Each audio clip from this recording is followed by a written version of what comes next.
Tonight we will study two short suttas, very instructive suttas. The first one is the Vangisa Ananda Sutta.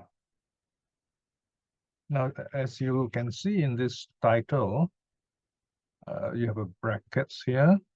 So the original title is Ānanda Sutta, but there are many Ananda Sutta. So here I've added this ambiguator, Vaṅgīsa, because about Vaṅgīsa. So you can see the translation, the discourse by Ananda to Vaṅgīsa.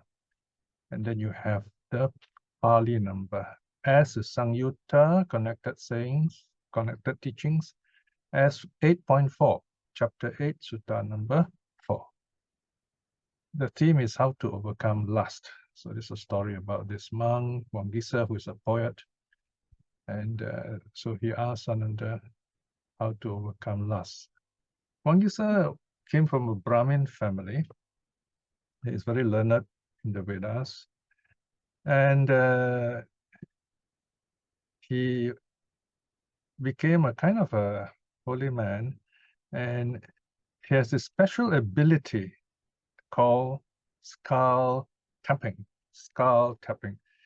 In other words, he's able to use his nail, the tip of his fingernail, will tap on a skull, and is able to tell where this person, where the owner had been reborn. Of course, this is all based on faith. It's very hard for us to know, and also we're not sure what such knowledge, how beneficial would such knowledge be.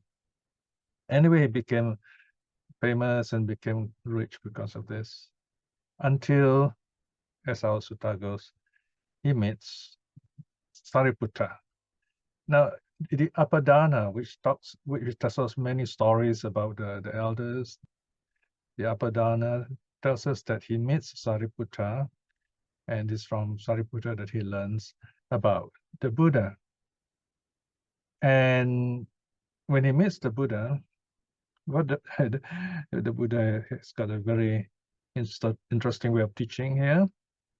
He gives Vaṅgīsa a skull. And this is an arhat skull. Now, as you know, an arhat is not reborn anywhere, right? So that's the trick here. That's the rub, as they say. So this Vaṅgīsa taps this skull, and he gets no message, no feedback, no input. So he's very curious. How can there be such a skull? He really wants to know this. And of course, the Buddha tells him, well, if you want to know this, there's a way. You become a monk and you learn it, and then you will discover how this is done. So that's how his background story, how he became a monk. Now, he's very well educated, so he's a good poet. He writes beautiful poems. You find a lot of them in the suttas. And you see today some of the poems when he talks to Ananda, he speaks in verses 2. So, being someone from a rich family, and he's still young and well educated, and he's a poet, so he has a lot of feelings. So you can imagine he has to deal with them. So even as a monk, he has to deal with his lustful feelings, and this is where he seeks Ananda's help. All right, now let us look at the sutta, the translation on page 128. Vaṅgīsa Ānanda Sutta, the discourse by Ananda to Vaṅgīsa, as 8.4. At one time, the Venerable Ananda was staying in Anathapindika's park in Jeta's forest, or Jeta's grove, in Savatthi. Then in the morning, the Venerable Ananda, taking a rope and bow, entered Savatthi for alms, with the Venerable Vaṅgīsa as attendant monk. So here we have Vaṅgīsa, who is a new monk, a young monk. He follows Ananda to be an attendant monk, as well as to learn learn the ropes, as we say, as a monk. Now, at that time, dissatisfaction has arisen in the Venerable Vaṅgīsa. Sensual lust had corrupted his mind, right? So he's struggling with sensual feeling. Then the Venerable Vaṅgīsa addressed the Venerable Ananda in verse. Okay, and in line 4, we're not told where he asked, but clearly this is at a later time. No? Or of course, it could be around that time also, because it's a short teaching. So notice he speaks in verse. I'll read to the Pali verse 4.2. Kama ragena dahami chittang me paridayati sadhu nibapanang bruhi anukampaya gotamati. I am burning with sensual lust. My mind is fully afire. Please tell me how to put it out, O Gotama, out of compassion. So here notice he addresses Ananda by the Gotra name, family name. Of course, this is a poem, right? So, and Ananda replies, Sanyaya vipariyesa chittang ye paridayhati nimitang parivajjehi subang ragupa sanghitang. Now notice that here we have S722 verse Sanghita verse 722, which is this one. It is also found in Vaṅgīsa's Teragatha, which is 1224, 1224, right? The verse translates, so Ananda teaches Vaṅgīsa, through perverting perception, your mind is utterly rapaya. Turn away from the sign of beauty that arouses lust. So here Ananda explains in early Buddhist psychological terms, it is because of mental perversion. It's because of the wrong kind of attention, in simple language, attention. Perversion means wrong attention. Your mind is burning. So just turn away from that sign. Here, sign, nimitta, means the object of attention in the mind. This applies to greed, hatred, delusion. So when we're angry also, there is an object that we fix on, and then we start thinking about it. Now, the thing is, we often forget this, and we keep thinking again about the same thing. So this habits die hard. That is why the suttas need to be told again and again, to turn away from the sign, right? So here, Ananda tells Vaṅgīsa to turn away from this object in his mind, which he is thinking of. And this is called a sign of beauty. Okay, nimitta subha or subha nimitta. And this is what attracts, arouses lust. Sankhare parato passa dukkhato macha attato nibapehi maharagang madahito punapunang. See the formation as alien, as other, parato. Okay. Now this line is very, very important, very interesting. The practice of non-self here. We see this, whatever is arising in our mind, this concept, this idea, this lust, as others, not ours. It's coming and going, it's changing all the time. We are just holding on to the past, a past image of it. Actually, it is something else, it's other. Okay? So this is a very deep teaching here, if we reflect and look at it deeper. So see formations as aliens, see all these thoughts, all these images as coming and going. It's not yours, let it go. See it as suffering and not as self. Why not as self? Because when we own this image, I want this, that's where the lust arises. I don't like this, I want this. Okay, so let go of that. Don't talk like that, don't think like that. So it's a habit we have to overcome, basically. So this is very good counseling. No? Put out the great fire that is last, burn not again and again. So this is Ananda's teaching, reminding Vaṅgīsa how to deal with himself. Okay, then next verse, 7. Asubhaya chittang bhavehi ekagang susamahitang sati kayagata tyattu nibbida bahula bhava. I think this is a verse, it's called shloka, you know, it's a bit like it's the Dhammapada. In others, you count the syllables, there should be 8 in each. Cultivate the mind on foulness. Okay, here means, now he's a monk, so Ananda is telling him to practice watching the nature of the body, the impurity of the body. You got to clean the body, you got to wash it every day, and you have the 9 openings, the eyes, ears, and so on. And you found all this foulness oozing out of the eyes. So you reflect in this way, you will feel less attracted to the body. Last is about that, being attracted to the body. One pointed, well focused. So this is where the mind is focused on this practice. It's not drawn away to other things. Keep your mindfulness on your body. So here, the mindfulness is on the body. It's not on its idea of it, that it is beautiful, I want that, you know, that is a wrong idea. It is perverted perception. Here we look at the body just as it is. Let revulsion abound. Okay, here's nibbida. And that's the way the teachers of Dhamma would translate it, nibbida, revulsion. The body has these impurities.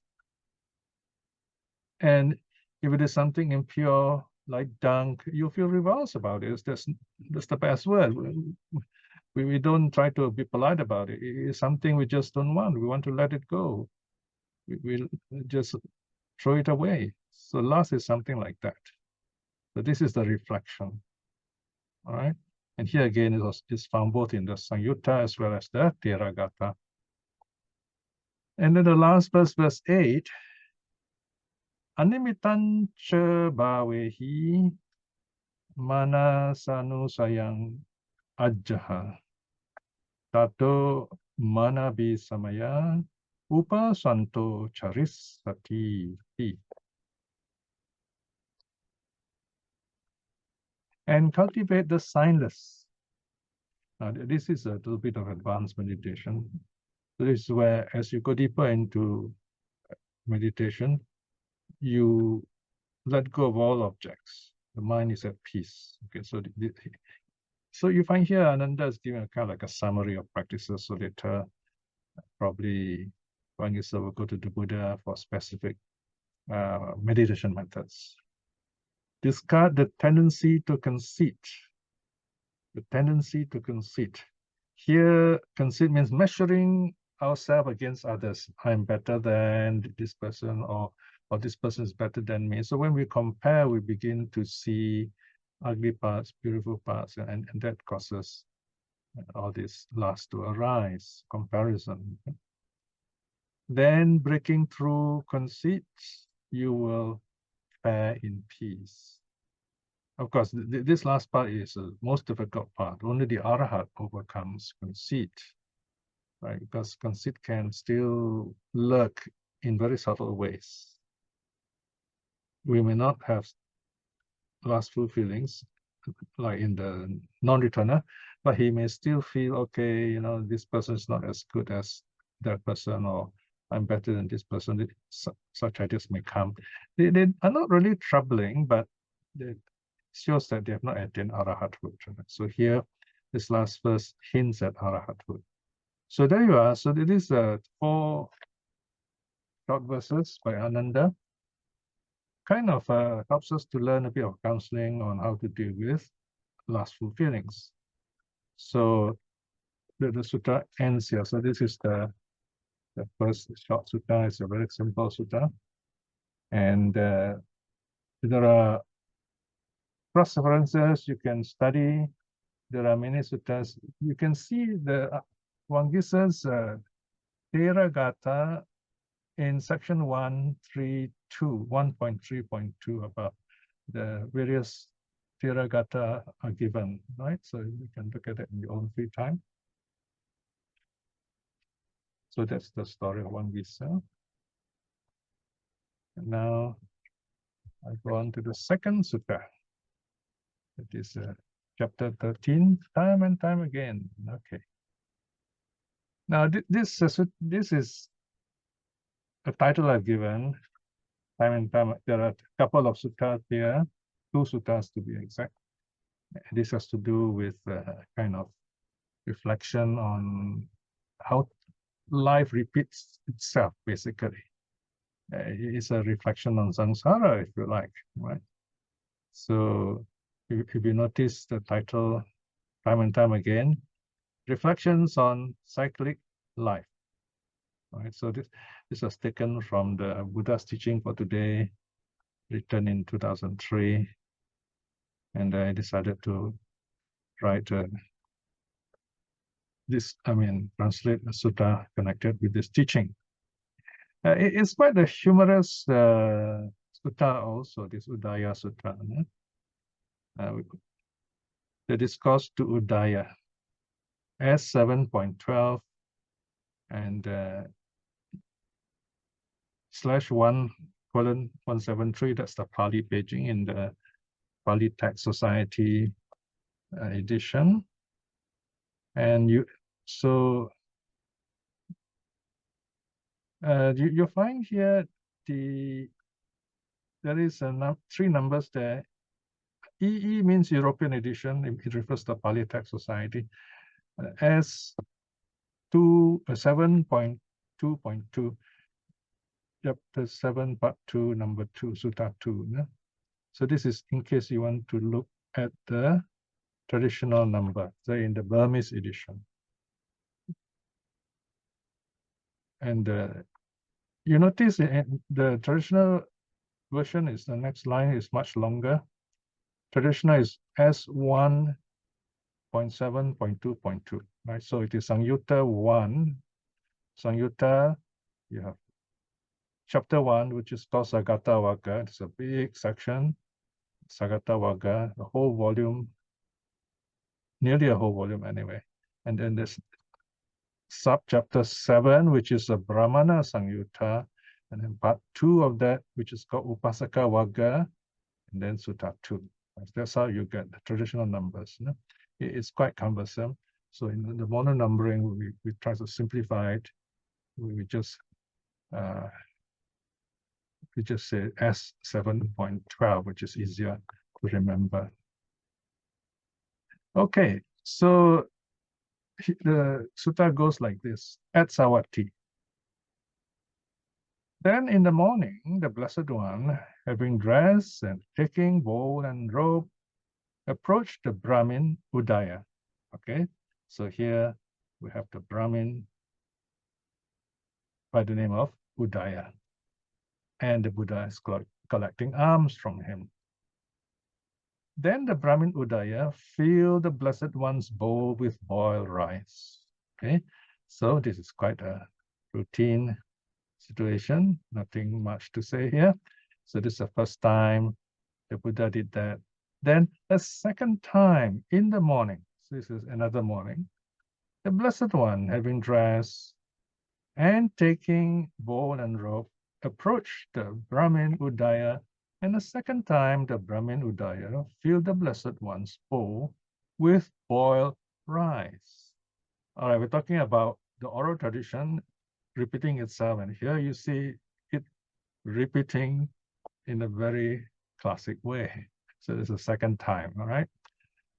Now a third time in the morning, the Blessed One, having dressed and taking bowl and robe, approached the Brahmin Udaya, and a third time the Brahmin Udaya filled the Blessed One's bowl with boiled rice.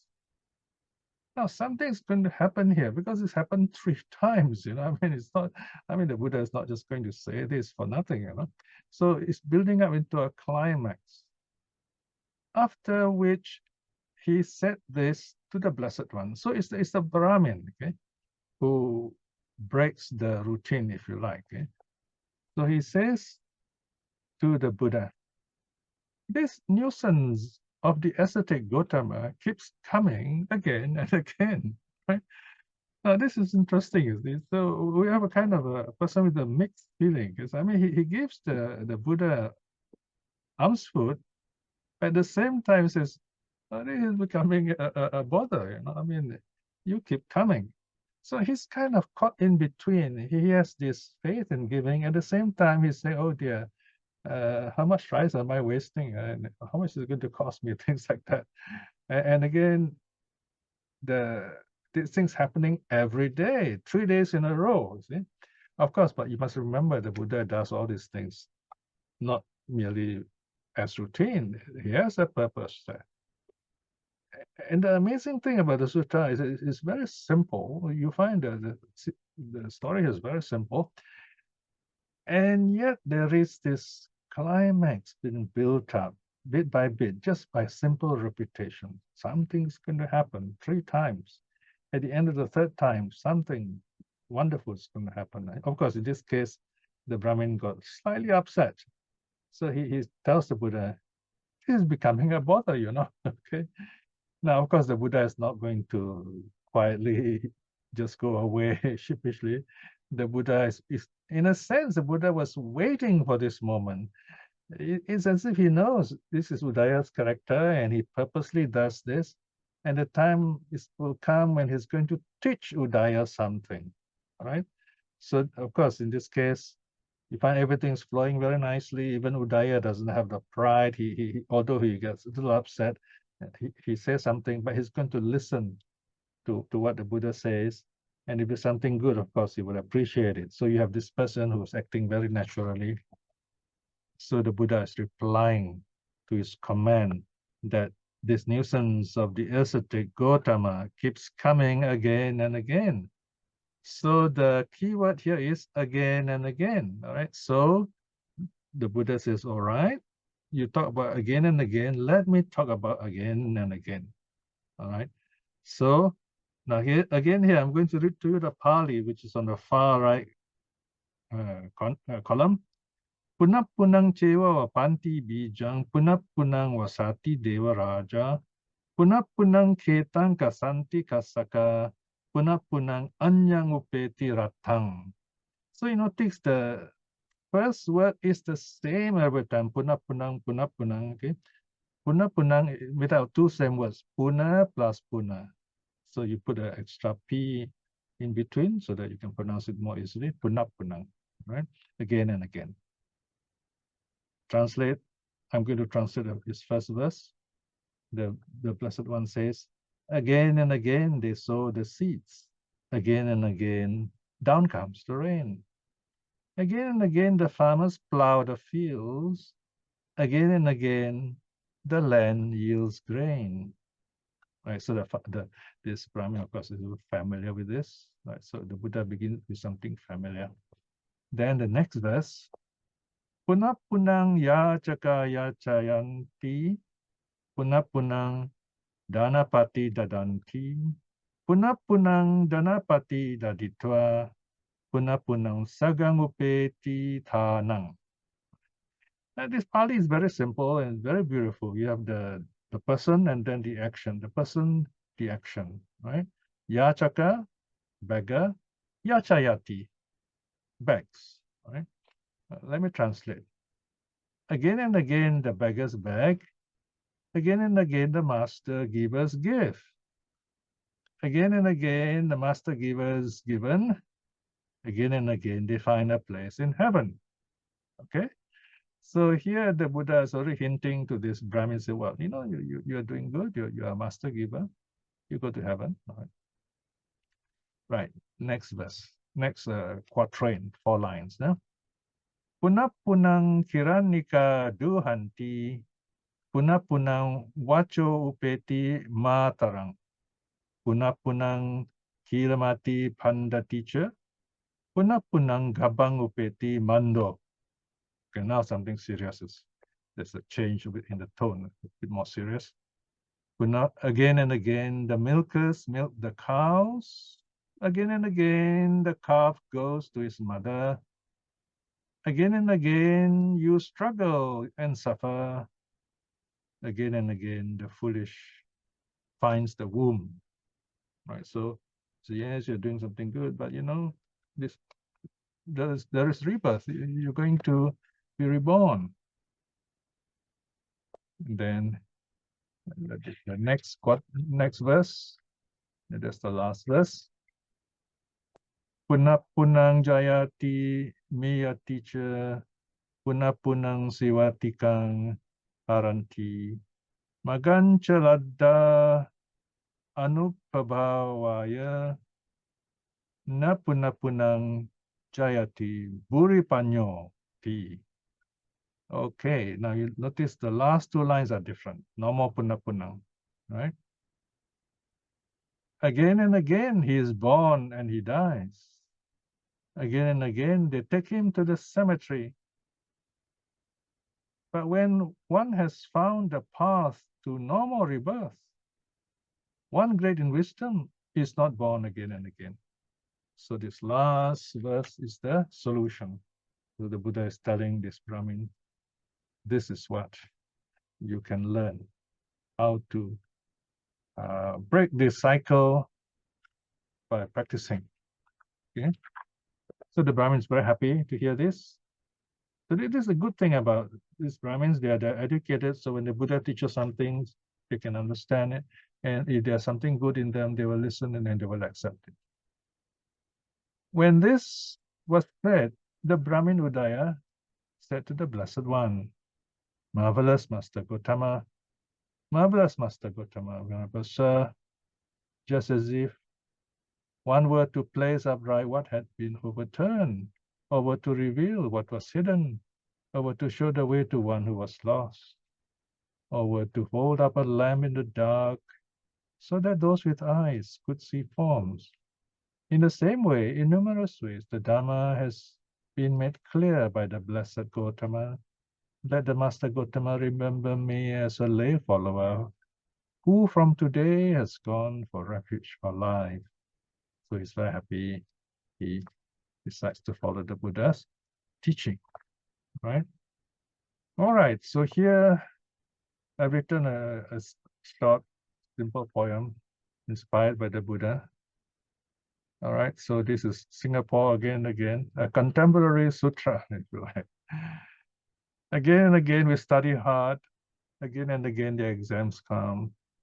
Again and again, the results show. Again and again, we look for jobs. Again and again, we get hired. Again and again, we face the day. Again and again, the traffic jams. Again and again, we're late for work. Again and again, we get fired. Again and again, we do wrong. Again and again, we get caught. Again and again, we are punished. Again and again, we are free. Again and again, we start all over. Again and again, we are born, and then we die. Again and again, we are burned, we're buried. Again and again, back to earth, fire, water, and wind. Again and again, our loved ones pray and cry. Again and again, we are born and reborn. Like plants, we grow. Like beasts, we herd on. Who really see change are truly happy and free. All right.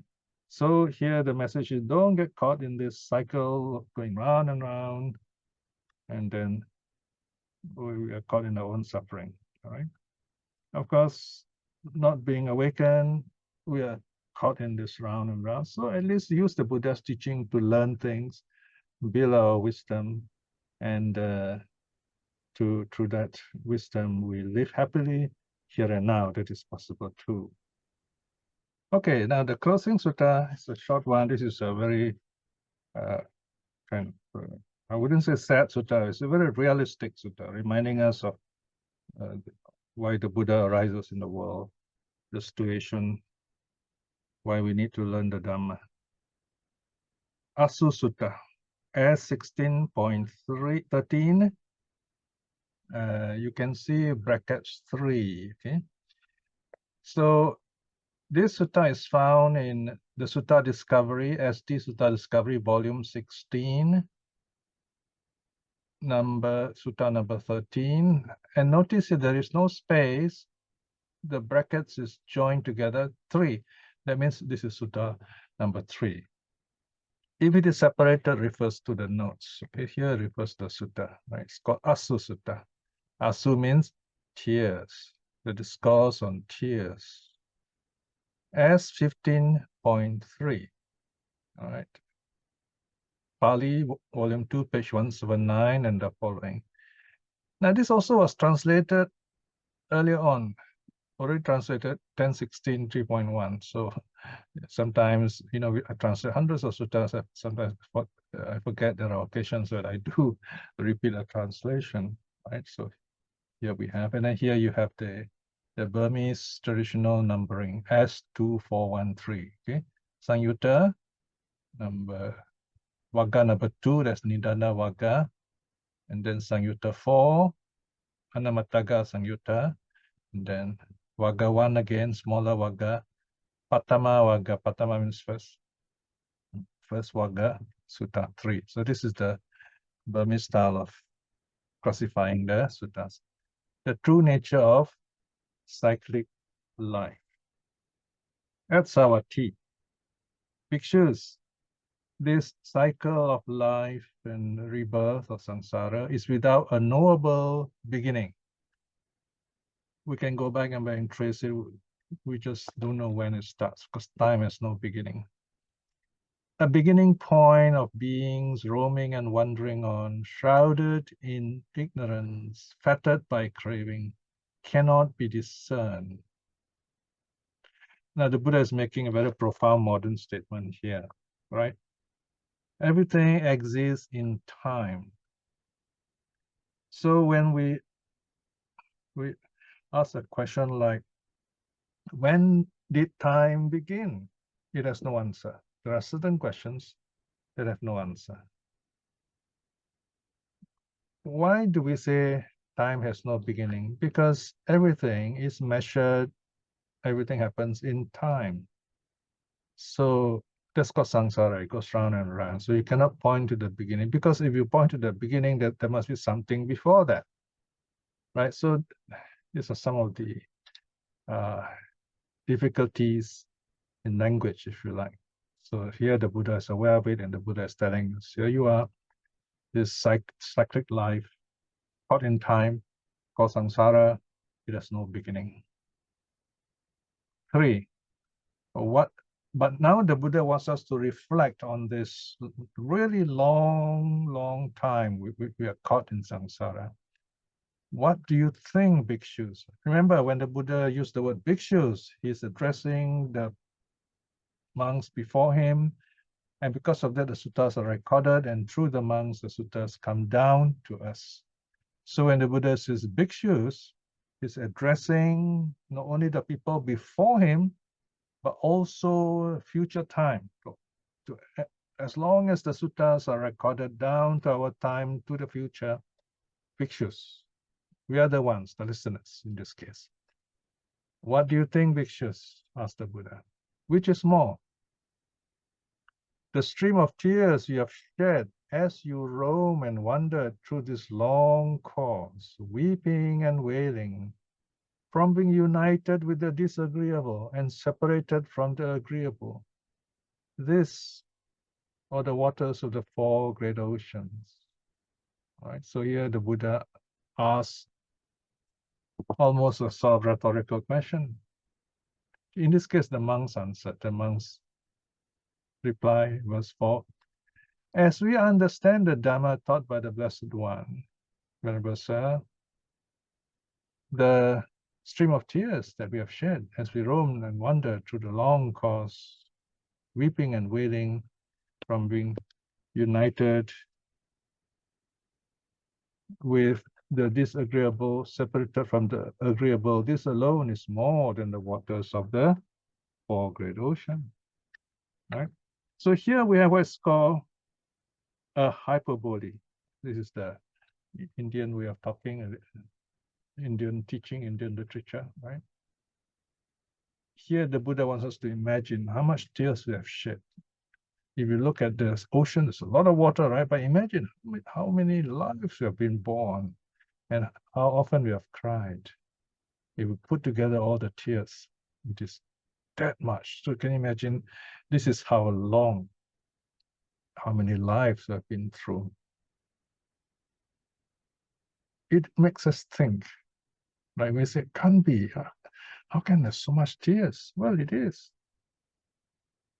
Well, we cry for different reasons, right? I once cried as a monk because I saw how people were making fun of Buddhism. I really broke down and cried.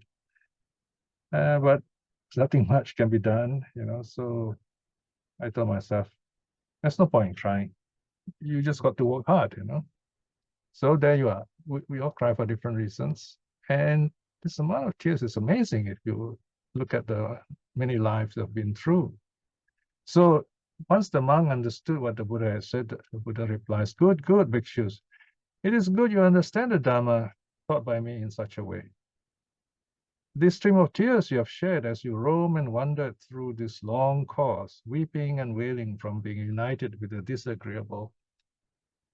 Here, disagreeable can be people, it can be situation also, and things.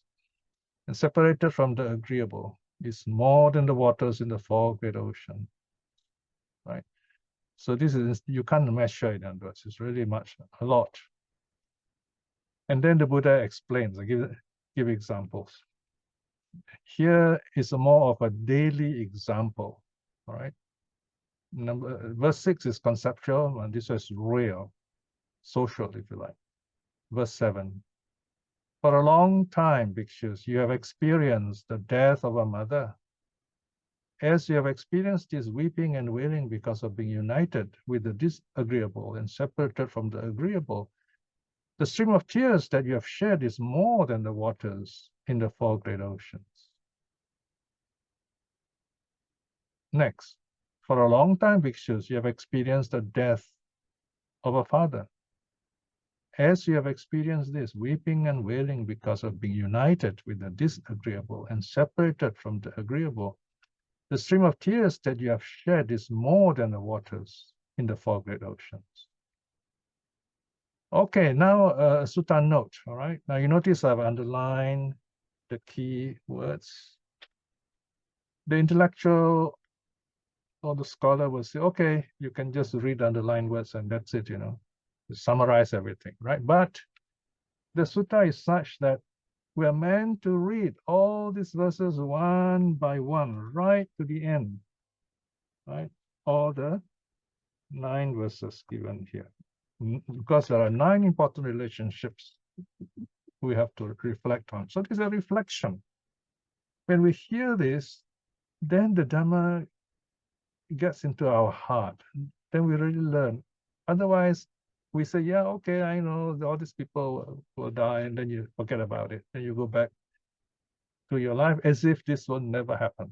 We forget. This is the problem. Forgetting. That is asati. No sati. Sati is not forgetting, remembering. All right? So we already read 8, right? About the death of a father.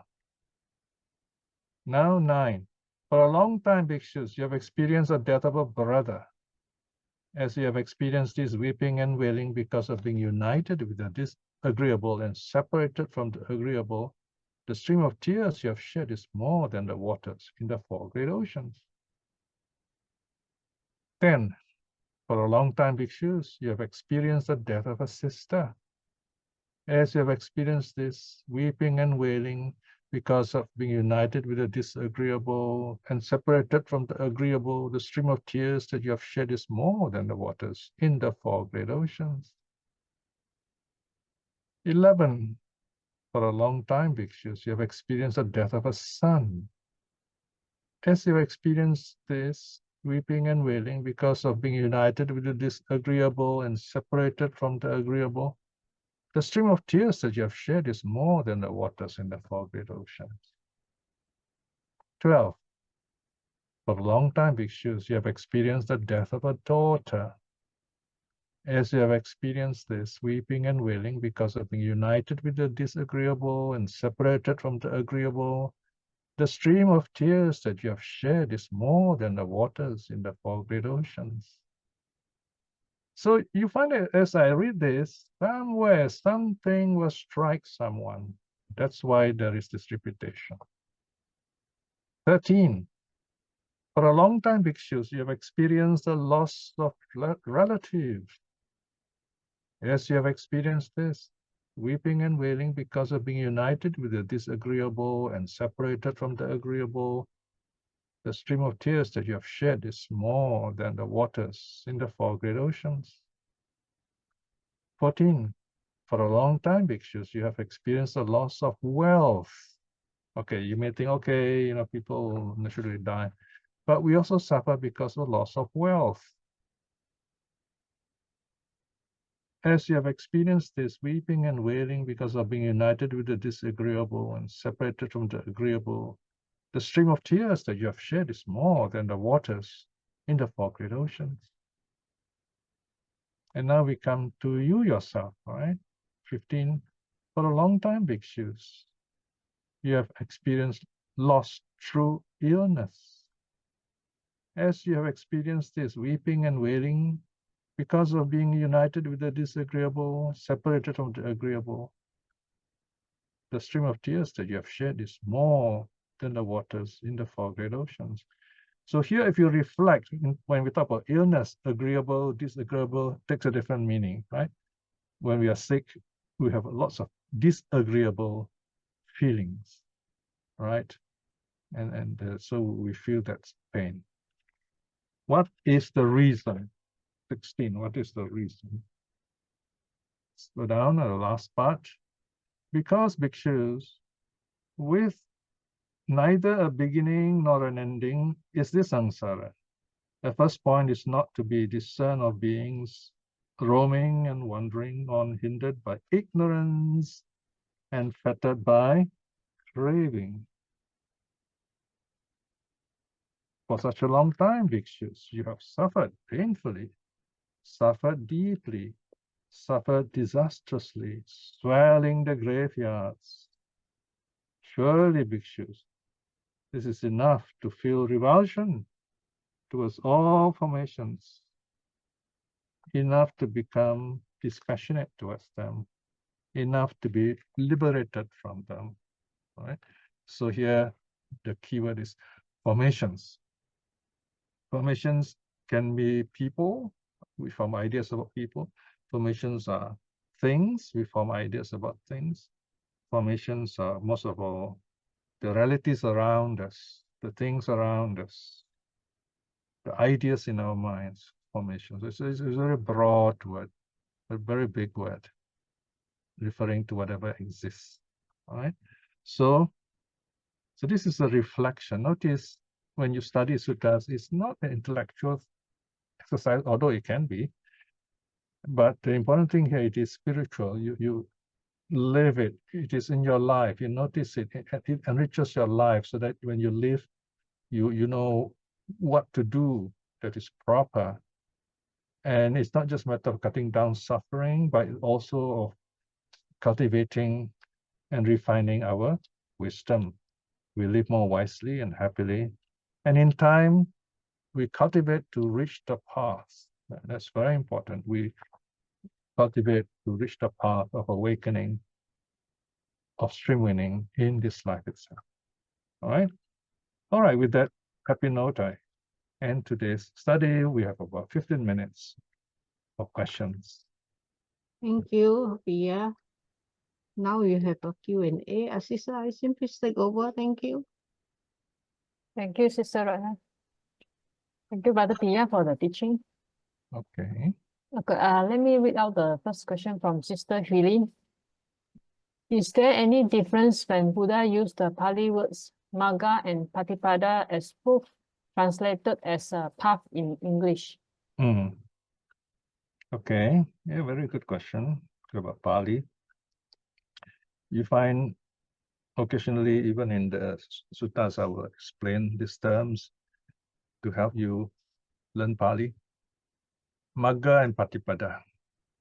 Well, dictionary-wise, they have the same meaning. Okay, for example, we say Majjhima Patipada, the middle way. But we never say Majjhima Magga. That's one thing interesting. We never say Majjhima Magga because the Magga is already the Majjhima Patipada. The path is already it is the middle.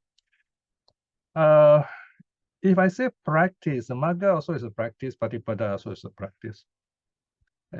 However, in terms of actual action that we do, like keeping the precepts, meditating, right, and learning suttas, it be Patipada, the path, the action that we do, that's Patipada.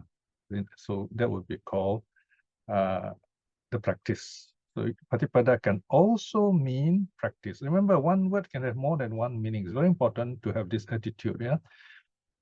We got to respect words, we got to tolerate words, right? Never think that one word has only one meaning. Then there'll be no poets. Poets are those who free words from fixed meaning. They give words new meanings, right? And they make it very beautiful. So when you study Pali, you find it's very there is this really wonderful way of understanding Pali by practicing it. So if you try to be too grammatical, you find it very difficult to understand the suttas. I am working on one of the suttas now. It's a very simple sutta. It's called a Sakalika Sutta. Sakalika means the rock or the pebble that flew from Vajrapik when Devadatta pushed a rock down to kill the Buddha, and then the rock hit the Buddha's toe and then hurt him. It's a very simple sutta, but some verses there are very profound. Some words there are very difficult. The sutta tells us, the Buddha doesn't need to make any effort to overcome like and dislike because it's already awakened. But the sentence is so profound. It really stunned many scholars since the beginning of Pali studies. And even up to today, scholars still have problems. And I'm dealing with this sutta right now. So it's very interesting, right? So Patipada is the path of practice. My path of practice right now is this, translating the suttas, learning it, and it's so wonderful, so beautiful. Although my eyesight is failing, what I can see is so beautiful. And I remember what I can see. I don't think too much about what I don't see, right? So if you have good eyes and you're young, you find, wow, it's a lot of time for you to build up your wisdom, right? Magga is also path, but Magga refers to the progress, the growth in the practice. So when you talk about the path, you have the Srimvina, the once returner, the non-returner, the arhat. Right? We don't talk so much of Patipada in that way. So Magga is more of the progress of awakening. Patipada is the actual practice that you do to reach the path. That's another way of putting it. Okay, so I hope I've made that clear. All right. Okay, next question. Thank you, Brother Piya. Next question from Sister Huilin. Buddha Dharma talks about anatta, which is non-self. Some say anatta also means no soul in Buddhism. What is Brother Piya's view on this? Yeah, this is a big thing, Usually today, scholars, translators would translate atta as self. In Pali, atta also means self, right? So anatta can be translated as non-self. I prefer non-self because of various reasons, which I've written in the whole article about non-self, rather than not self. Not self means you're saying canceling out the self, so it's a bit tricky, you see. Non-self means it has nothing to do with self. That's a simple way of explaining it. The idea of self is what prevents us from going onto the path. This idea of self. We think so much about me, I, me, mine, the five aggregates, and we get caught up with it, and that prevents us, that keeps us stuck where we are, and we can't move towards the path, right? Now, soul is a very difficult word. Most educated Westerners simply cannot accept when you say there's no soul. Say, what? No soul? Then what happens to all our art and beauty and music? So to them, the soul is not that spirit that when you talk about soul to the Chinese, they think of a ghost. It's a very different cultural concept, all right? So we can say no soul in the East, and what we mean is all those ideas about permanent self and so on. But if you say no soul in the West, they have a big problem because they've been using this word idea of soul for centuries, you know. So we have to think about this. We have to give a bit of space. We have to explain. We have to say, don't get caught up with the word. We're not talking about this eternal self. So that soul which Westerners are used to, for example, someone may say, wow, this painting, this artist have put his whole soul into it, right? So it's more like artistry in this case. He's not talking about the self, which the Buddha is talking about. So we must always remember this, right? Words don't have fixed meaning, right? And then the Christians have one idea about the soul, the Muslim another idea, the Hindus different ideas, right? So we're not too concerned about this because we're not going to study the philosophy of the soul. In Buddhism, we're studying the nature of self, how the self prevents us from becoming our true self. So notice you have even the word true self. For example, you know, there's the story of this group of young men who this social escort, they employed this young, they have 20 friends, I think, 30 friends, yeah. One of them is a bachelor, so he employed the social escort to have some fun in the park. And the social escort ran away with his clothes when they were not aware. So these 30 young men were running around looking for this thief, you know. And they met the Buddha. The Buddha sitting down meditating. And he asked the Buddha, have you seen a young girl passing by here? Never asked the Buddha such questions. So the Buddha said, of course, this young man also respect the Buddha, their karma is ripening, and they meet someone like the Buddha, they're very respectful of such teachers. And the Buddha knew that. The Buddha knew their minds also are ripening, maturing. So the Buddha asked them, young man, is it better to look for a woman or to look for the self? Well, don't ask a modern group of boys with this question, they will definitely give the wrong answer. But these 30 young men replied correctly to the Buddha. Of course, Master, looking for the self is better. Attanang gawe sayata. Look for the self, right?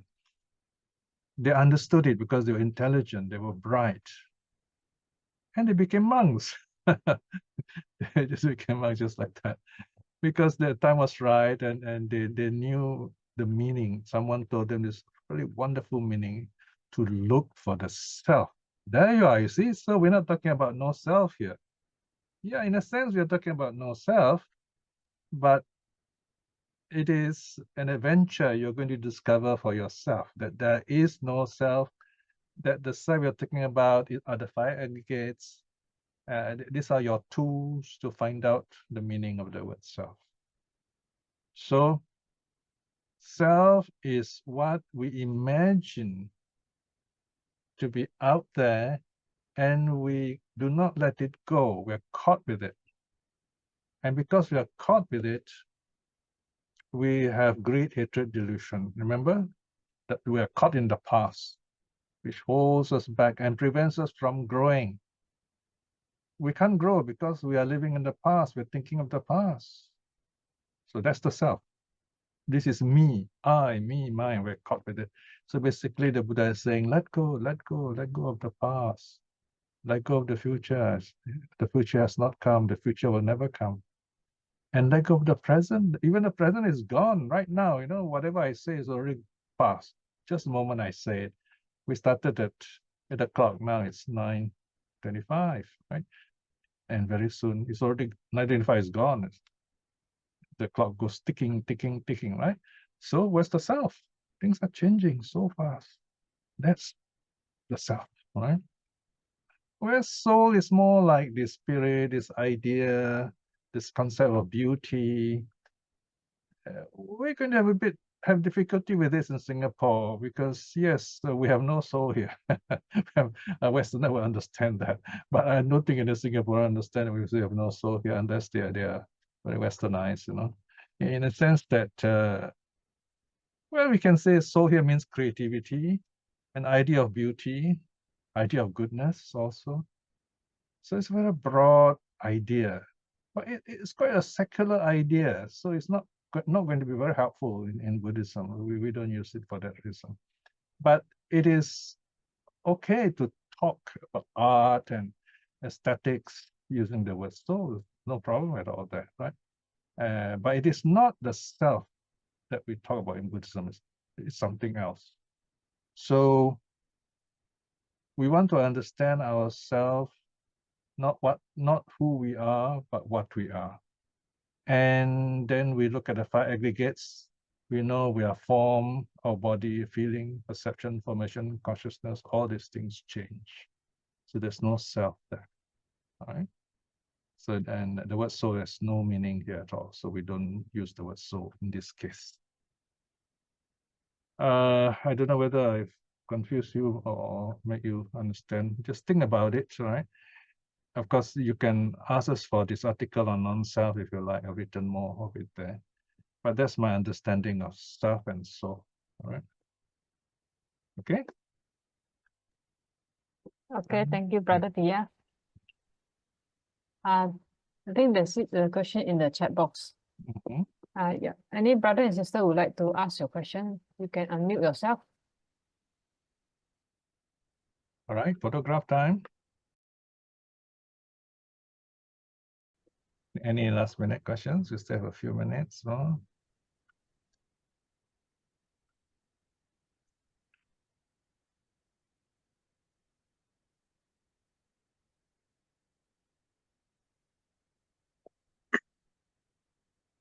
Brother Piya, talking about soul, Yes. isn't it easier to understand soul if you talk about the skandha and the ayatanas? We Yes, are of nothing but. Mm. So when you say we are, there's no me there. Mm. There's only skandha and ayatana. Yes. So, Mm. so The- we, the Mm. atta is me. Yes. And also you can say is whatever you're holding on to is not under your control. Mm. We can't control it. So anatta. So that's what I thought it is. That because we are not in control, there's no me. Yeah. So Yes, that is soul is not actually disputed in Buddhism. Buddha never talks about soul. Yeah. He says no soul. It's not soul, isn't it? Well, skandhas are the aggregates, or 5 aggregates. Skandha is a single. Yeah, we are nothing but that. Sanskrit, yeah, the Sanskrit is used by in Sinhala. Pali kanda, aggregates also 5 panchakanda or panchaskanda, same, right? Sanskrit sounds closer to English. So the 5 aggregates, basically, we are form, body, feeling, perception, formation, consciousness. Where's the self, right? If there's a self, it must be in one of these five aggregates or part of it, but it's not there. So it's changing all the time. And even though we say I'm made up of the 5 aggregates, we have no control over any of them. They change, right? So where's the I, right? Isn't it? I mean, you know, at my age, or should I say at our age, we see so many our friends and people growing old. we remember our childhood days, and we see all these changes. The Dharma, Buddhism becomes even more true. You see all these changes. There's nothing we can own, nothing, everything changes, right? Okay. Right. Thank you, Gamini. And also, we are not also Nama and Rupa, isn't it? So because of that, there's you can explain there's actually no soul as such, no atta as such. So Okay. I don't Nama know. Rupa, yeah, Nama Rupa is okay. So we are just a collection of yeah, occasionally it's good to external. reflect on these terms also, like Nama Rupa. Now, when we see something, all right, that is Rupa, whatever we see through the six senses, even though some of the senses are not physical, they're called Rupa, right?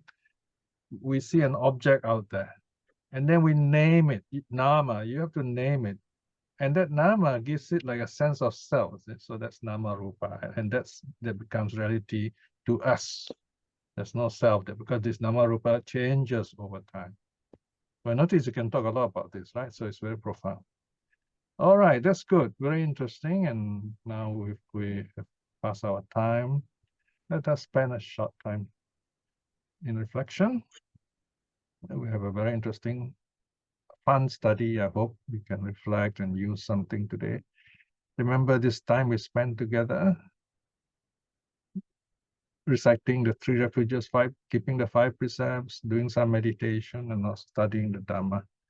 By all this wonderful good karma we have done, may I be well, may you be well. Just reflect in that way.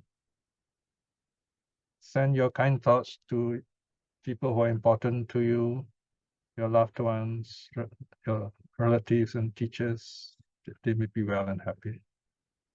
Above all, remember this couple of hours you've spent doing good. This will help you. This is really good karma. And let us together remember the Buddha, the Dhamma, and the Sangha, which has brought us, which is bringing us such great happiness.